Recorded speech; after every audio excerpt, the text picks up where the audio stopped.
Everyone. हमने आपका chapter पढ़ा था क्लास 8th का साइंस का third lesson synthetic fibres and plastic.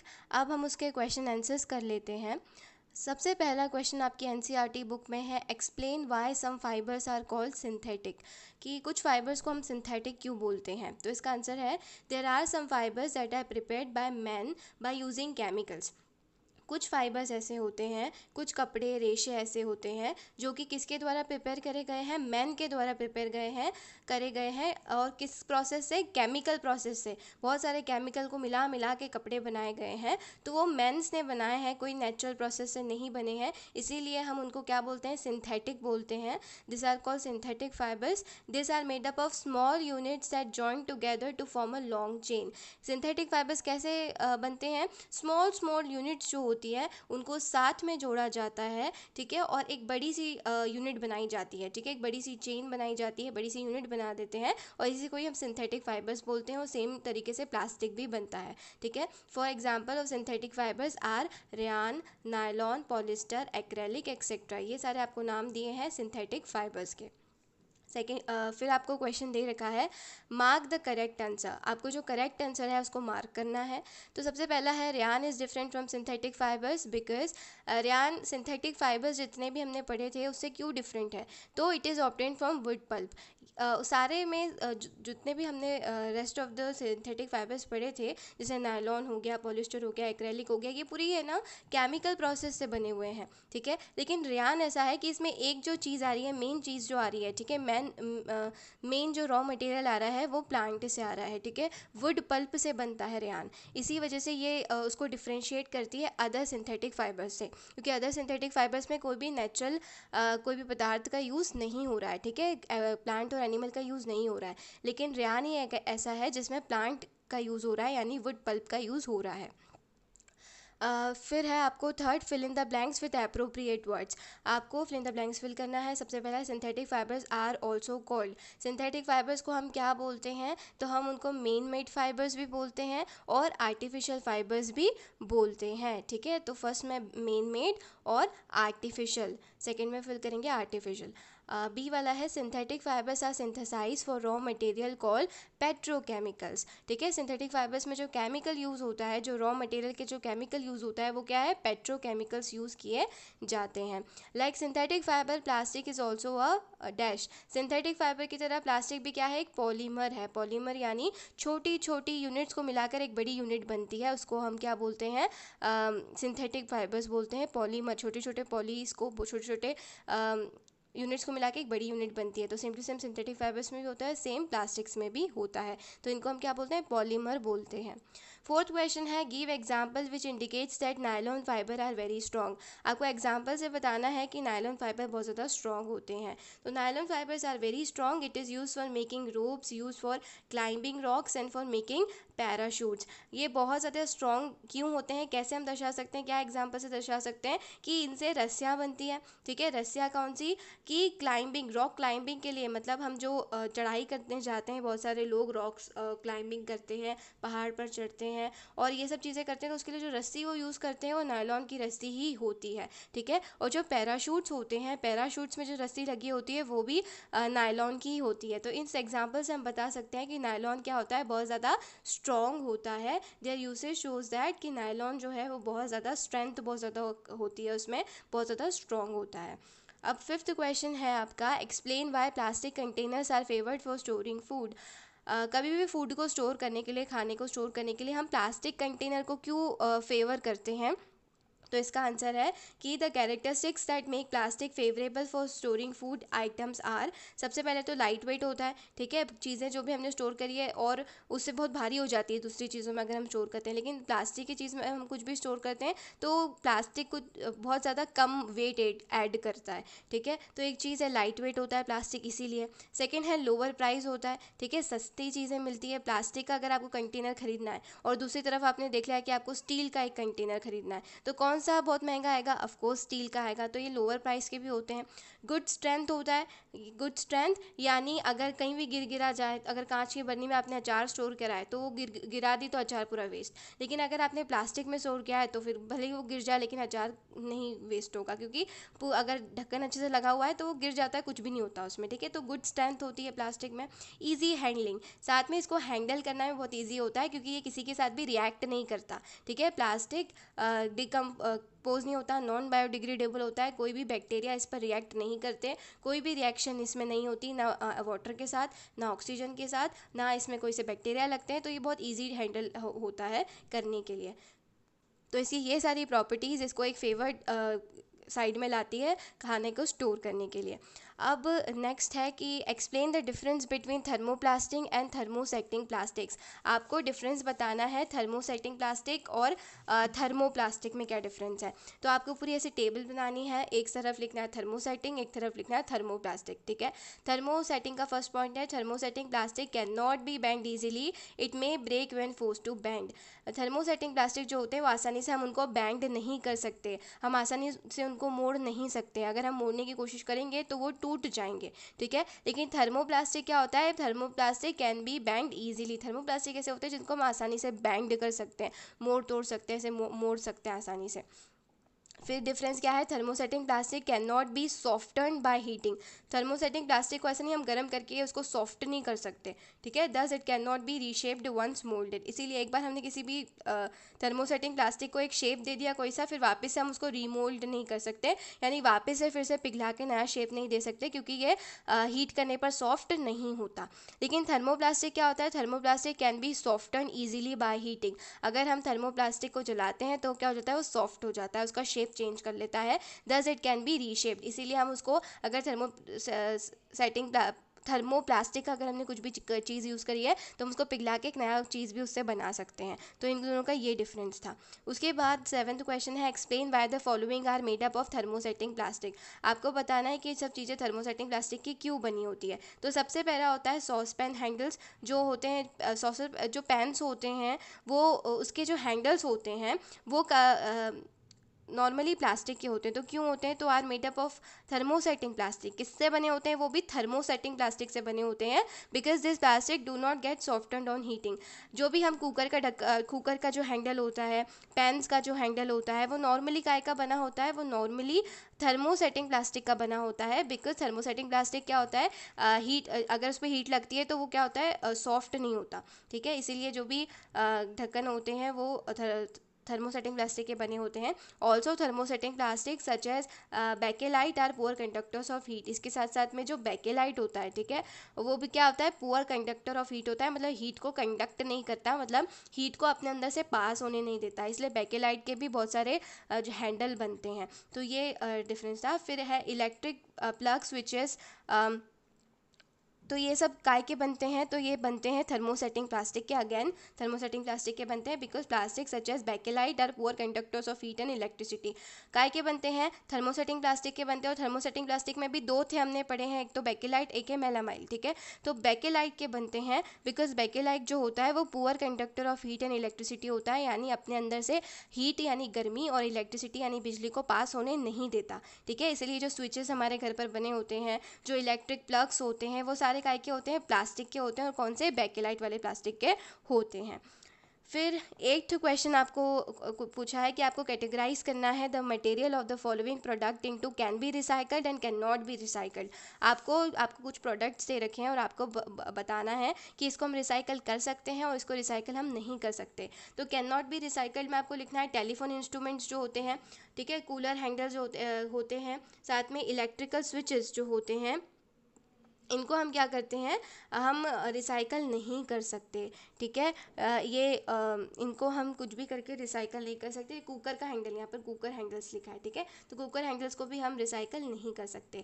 और कैन भी रिसाइकल, मतलब जिनको रिसाइकल कर सकते हैं वो है प्लास्टिक टॉयज़, प्लास्टिक के जो टॉयज़ होते हैं, कैरी बैग्स जो होते हैं, और plastic covering on electrical wires पे जो प्लास्टिक की जो कवरिंग होती है ब्लैक कलर की, वो हो गई। बुल पॉइंट पेन्स हो गए, पेन्स जो भी आप यूज़ करते हो, प्लास्टिक के बाउल्स बोल्स हो गए, प्लास्टिक की चेयर्स हो गई, इन सबको हम वापस से पिघलाकर रिसाइकल मतलब आप दूसरा कोई प्लास्टिक का चीज़ उससे बना सकते हैं।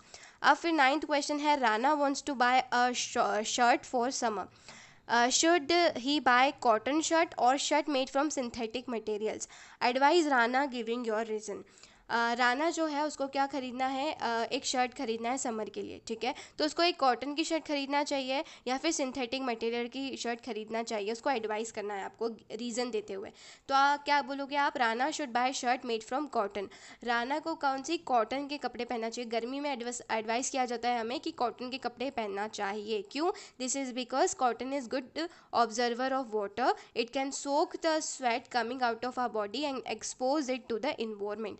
कॉटन जो होता है वो क्या करता है, गुड ऑब्जर्वर ऑफ वाटर होता है, वाटर को आसानी से ऑब्जर्व कर लेता है, ठीक है। तो हमारा जो पसीना निकलता है, हमारा जो स्वेट जो इतना सारा निकलता है गर्मियों में, उसको वो क्या कर देता है, सोक कर लेता है, यानी अपने अंदर खींच लेता है, सोक कर लेता है, coming out of our body and expose it to the environment, और इन्वायरमेंट से एक्सपोज करता है जिससे वो जल्दी सूख भी जाता है हमारा पसीना, ठीक है। पतला मटेरियल होता है कॉटन, ये क्या होता है, हमारे पसीने को ऑब्जर्व कर लेता है और साथ में इन्वायरमेंट से एक्सपोज करता है, जिससे एयर जो होता है वो हमारी आदान प्रदान होता रहता है, इससे हम एक तरीके से क्या होता है, हमारी जो पसीना है वो सूख भी जाता है। इसीलिए हमें कॉटन के कपड़े एडवाइस किया जाता है पहनने को। It helps in evaporating the liquid sweat therefore cooling our body, इस तरीके से हमारी बॉडी को ठंडा रखता है कॉटन, इसीलिए हमें कॉटन के कपड़े पहनना एडवाइस किया जाता है। अब 10th क्वेश्चन है, give example to show that plastics are non corrosive in nature. Plastic non corrosive होते हैं, एग्जाम्पल से समझाइए। नॉन करोसिव का मतलब होता है कि वो किसी के साथ भी रिएक्ट नहीं करते, ठीक है। तो plastics are non corrosive even if they come in contact with strong chemicals. Plastic कुछ भी रिएक्शन नहीं करते, भले ही उनमें बहुत सारे स्ट्रॉन्ग केमिकल्स के साथ भी आ जाए वो, इसलिए भी दिस इज़ बिकॉज, क्यों ऐसा है, of their non reaction nature with most materials. बहुत सारे मटेरियल के साथ प्लास्टिक कोई रिएक्ट नहीं करता, ऑक्सीजन हो गया, वाटर हो गया, बहुत सारे बैक्टीरियाज हो गए, बहुत सारे केमिकल्स हो गए। प्लास्टिक, तभी जो एसिड्स आते हैं हमारे घर पे, एसिड की बोतल आती है वो प्लास्टिक की आती है, एसिड तक उस पर रिएक्ट नहीं करता, ठीक है। तो बहुत सारी चीज़ें होती हैं जिससे जो प्लास्टिक है उससे रिएक्ट नहीं करता। For example the cleansing chemical that we use for home, जैसे हमारे घर पर भी जो क्लींजिंग बहुत सारे हार्पिक हो गया और बहुत सारे ऐसे क्लींजिंग केमिकल्स हम यूज़ करते हैं, तो ये सारे क्या होते हैं, that we use of home are stored in plastic bottles, ये प्लास्टिक बॉटल्स में आते हैं। तो इससे हम क्या बता सकते हैं कि जो इंस्टेड ऑफ मेटल कंटेनर में अगर इन क्लीनिंग एजेंट्स को अगर हम स्टोर करेंगे तो क्या होगा कि उसके साथ रिएक्ट करेंगे, लेकिन प्लास्टिक के साथ कुछ भी चीज़ रिएक्ट नहीं करती है। तो ये इसका एग्जाम्पल भी हमने बता दिया। अब 11th क्वेश्चन है, should the handle and bristles of a teeth brush be made up of same material, explain your answer। कि जो हैंडल्स होते हैं और जो ब्रश के, जो टूथब्रश के, जो आप जो टूथब्रश यूज़ करते हो उसका जो हैंडल होता है, साथ में उसके जिससे आप ब्रश करते हो उसके जो ऊपर का जो नायलॉन का होता है वो, ठीक है। तो क्या वो सेम मटेरियल का बनना चाहिए, ये आपसे क्वेश्चन पूछा है, ठीक है। तो इसका आंसर है नो। क्यों नो, क्योंकि द हैंडल और bristles of a tooth brush should be made of different materials, अलग अलग मटेरियल का बनना चाहिए, क्योंकि जो हैंडल होना चाहिए वो सॉफ्ट होना चाहिए, और जिससे मतलब जो हैंडल होना चाहिए वो स्ट्रॉन्ग होना चाहिए ताकि आप उसको अच्छे से पकड़ सको, हार्ड होना चाहिए, जबकि जिससे आप आपके टीथ को ब्रश करते हो वो क्या होना चाहिए, सॉफ्ट होना चाहिए, ठीक है। क्या आप उसके दांत में कांटेक्ट में आते हैं, अगर ज़ोर ज़ोर से करोगे तो उसमें अगर हार्ड और स्ट्रॉन्ग होगा तो आपके टीथ को नुकसान पहुंचा सकता है, ठीक है, आपके मुंह से खून आ सकता है, इसीलिए उनको सॉफ्ट होना चाहिए। तो एक मटेरियल का बिल्कुल भी ये दोनों चीज़ों का हम नहीं बना सकते। अब आपका 12th क्वेश्चन है, avoid plastic as far as possible, comment on this advice. आपको एडवाइस देते हैं कि अवॉइड प्लास्टिक, आपको प्लास्टिक जो है वो अवॉइड करना चाहिए एज फार एज पॉसिबल। तो इस पर कमेंट करिए। तो plastic are non biodegradable, plastic जो होते हैं वो नॉन बायोडिग्रेडेबल होते हैं, यानी उस पर बैक्टीरिया नहीं रिएक्ट करते और वो डिकम्पोज आसानी से नहीं होते। Once introduce into the environment they take several years to decompose. एक बार अगर हमने कोई प्लास्टिक की चीज़ बना दी तो उसको बहुत सारे साल लगते हैं, हज़ारों साल लगते हैं उसको डिकम्पोज होने में। प्लास्टिक प्लास्टिक्स क्या करते हैं, ऐड करते हैं इन्वायरमेंट पॉल्यूशन में। They can not be burned as when burned. कभी भी इनको हम बर्न नहीं कर सकते, कभी भी इनको जला नहीं सकते प्लास्टिक को, क्योंकि अगर ये हम इनको जलाते हैं तो इनके अंदर से पॉइजनस गैसेस निकलती है। Plastic bags thrown in a garbage dump are swallowed by animals like cows. इसके साथ साथ जो प्लास्टिक के जो पन्नियाँ वन्नियाँ जो हम यूँ ही थ्रो कर देते हैं ऐसे ही आसपास, उस वो क्या कर देते हैं, गार्बेज डंप में से कभी कभी एनिमल्स वगैरह उसे खा लेते हैं, काउज उसे खा लेती है, बहुत सारी काउज जो होती हैं वो प्लास्टिक को खा लेती है, उससे मर जाती हैं, ठीक है। This plastic bags choke their respiratory system and can even prove fatal. ये बहुत सारी क्या करती है, इनकी रेस्पिरेटरी सिस्टम को चोक कर देती है। काउस वगैरह इन सबको नहीं पता पड़ती चीज़ें, ठीक है। वो कभी कभी खा लेती हैं, रोटी उसमें रखी है तो रोटी खाना है तो वो प्लास्टिक भी खा लेती है थोड़ा, जिससे उनका रेस्पिरेटरी सिस्टम चोक हो जाता है। अगर हम भी प्लास्टिक खाएंगे तो हमारा भी चोक हो जाएगा, जिससे उनका रेस्पिरेटरी सिस्टम चोक हो जाता है और फिर वो बहुत सारे एनिमल्स की इस तरीके से डेथ भी हो जाती है। Therefore we should avoid plastic as far as possible. इसीलिए बोला जाता है कि हमें प्लास्टिक को अवॉइड करना चाहिए, जितना ज़्यादा हो सके उतना। फिर 13 क्वेश्चन है, आपको मैच से कॉलम दे रखा है, कॉलम ए और कॉलम बी को मैच करना है। तो पॉलिस्टर को मैच करना है, fabric do not wrinkle easily. Polyester एक ऐसा फैब्रिक है जो कि रिंकल जल्दी से नहीं होता। टेलीफोन को मैच करना है, use to make non stick cookwares. Teflon एक तरीके का प्लास्टिक होता है जो भी नॉन स्टिक चीज़ें होती है उस पर नॉन स्टिक वो क्यों बनती है, क्योंकि उसके ऊपर एक कोटिंग होती है टेफ्लॉन की, ठीक है। टेफ्लॉन प्लास्टिक की उसके ऊपर कोटिंग होती है। तो Teflon use to make non stick cookwares. तो टेफ्लॉन का हम यूज़ करते हैं नॉन स्टिक चीज़ें बनाने के लिए। रेयान क्या होता है, तो रेयान को मैच करना है, prepare by using wood pulp. Rayon जो सिंथेटिक फाइबर है उसको हम कैसे बनाते हैं, वुड पल्प जो होती है उसको यूज़ कर हम रेयान बनाते हैं, जो कि एकदम सिल्क की तरह होता है, ठीक है। उसकी प्रॉपर्टीज़ एकदम सिल्क से सिमिलर होती है। फिर फोर्थ है नायलॉन। नायलॉन क्या होता है, use for making parachutes and stockings. Nylon का यूज़ करते हैं पैराशूट्स वगैरह बनाने में। अब फोर्थ आपको क्वेश्चन दे रखा है, manufacturing synthetic fibre is actually helping conservation of forest. Comment कि जो सिंथेटिक फाइबर्स जो हम बना रहे हैं, ठीक है, इससे एक चीज़ हो रही है कि फॉरेस्ट कंजर्व हो रहे हैं, ठीक है। सिंथेटिक फाइबर्स वैसे बहुत बुरे होते हैं, लेकिन एक चीज़ बहुत अच्छी हो रही है इनसे कि फॉरेस्ट कंजर्व हो रहे हैं। तो क्या क्या चीज़ है, इस पर कमेंट करिए। तो raw material for natural fibres are mainly derived from plants and this means cutting a lot of trees. तो इससे क्या फ़र्क पड़ रहा है कि हम सिंथेटिक फाइबर बना रहे हैं तो उससे फॉरेस्ट कैसे कंजर्व हो रहे हैं। तो इसका आंसर ये है कि जो भी नेचुरल फाइबर्स होते हैं, ठीक है, जैसे कॉटन हो गया, वुल हो गया, कॉटन, जूट, ये सब चीज़ें हो गई, इनका जो रॉ मटेरियल होता है वो हमें कहाँ से मिलता है, नेचुरल फाइबर्स, उसका जो भी रॉ मटेरियल होता है वो हमें कहाँ से मिलता है, प्लांट से मिलता है। इसीलिए हमें बहुत सारे पेड़ों को काटना पड़ता है। दिस लीड्स टू डिफॉरेस्टेशन, जिससे डिफॉरेस्टेशन होता है। डिफॉरेस्टेशन मतलब चीज़ को काटना। But raw material of synthetic fibres are mainly petrochemicals. लेकिन जो रॉ मटेरियल जो सिंथेटिक फाइबर्स के होते हैं उसके लिए हमें कोई भी ट्री वी को काटना नहीं पड़ता। वो काहे से बनता है, पेट्रोकेमिकल्स को यूज़ करके बनते हैं। पेट्रोकेमिकल्स और उसमें अलग अलग चीज़ें बना के हम सिंथेटिक फाइबर्स बनाते हैं। Hence manufacturing synthetic fibres help in conservation of forest. इसी तरीके से अगर हम सिंथेटिक फाइबर्स को मैन्युफैक्चर करते हैं, इसका मतलब हम एक तरीके से फॉरेस्ट को बहुत सारा बचा रहे हैं, ठीक है, फॉरेस्ट को कंजर्व कर रहे हैं। फिर आपका लास्ट क्वेश्चन है, describe an activity to show that plastic is a poor conductor of electricity. आपको एक एक्टिविटी से बताना है कि जो थर्मोप्लास्टिक होते हैं, ठीक है, वो पुअर कंडक्टर ऑफ इलेक्ट्रिसिटी होते हैं। तो कैसे होते हैं, तो we will design a circuit to see that thermoplastics are poor conductors of electricity. हमें एक सर्किट बनाना पड़ेगा और वो सर्किट से हम डिस्क्राइब करेंगे कि थर्मोप्लास्टिक जो होते हैं वो पुअर कंडक्टर्स ऑफ इलेक्ट्रिसिटी होते हैं। वी नीड अ बल्ब, इसके लिए हमें एक बल्ब चाहिए, एक वायर्स चाहिए, बैटरी चाहिए, थोड़ा सा मेटल का पीस चाहिए और एक प्लास्टिक का पाइप चाहिए। Set up the circuit first with a metal and then with a plastic pipe. हमें दो सर्किट बनाने हैं, एक में हम लगाएंगे मेटल का यूज़ करेंगे और एक में हम थर्मोप्लास्टिक का यूज़ करेंगे, ठीक है। आपको फिगर भी नीचे बना रखा है इस तरीके से। After you switch on the current, और फिर जब आप करंट को जो भी बैटरी से आप जब करंट को स्टार्ट करोगे तब आप ये देखोगे कि you will observe that the bulb glows in a former case, in the latter case the bulb does not glow. हम क्या करेंगे, हम क्या देखेंगे कि जो फर्स्ट केस है, ठीक है, जिसमें हमने मेटल के साथ जो सर्किट बनाया है उसमें जो बल्ब है वो ग्लो होने लग जाएगा, मतलब ये जो बल्ब है वो जलने लग जाएगा। लेकिन हम सेकंड में करेंगे कि सेकंड में हम ऑब्जर्व करेंगे कि ऐसा नहीं होगा, ठीक है। तो bulb does not glow, hence a plastic pipe which is a thermoplastic is shown to be a poor conductor of electricity. इससे हम बता सकते हैं कि थर्मोप्लास्टिक जो होता है वो पुअर कंडक्टर ऑफ इलेक्ट्रिसिटी होता है, यानी इलेक्ट्रिसिटी को अपने आप से पास होने नहीं देता। अगर होने देता तो क्या होता है, यहाँ बल्ब जलता, लेकिन ये नहीं होने देता, इससे बल्ब नहीं जला। तो इस एक्टिविटी से हमने एक्सप्लेन कर दिया है। अगर ये वीडियो आपको हेल्पफुल लगी हो तो please subscribe to the channel and drop me a like. और अगर आपकी कोई भी क्वेरीज़ हो, कोई भी डाउट हो, तो आप कमेंट सेक्शन में लिख सकते हो। Thanks for watching, have a nice day.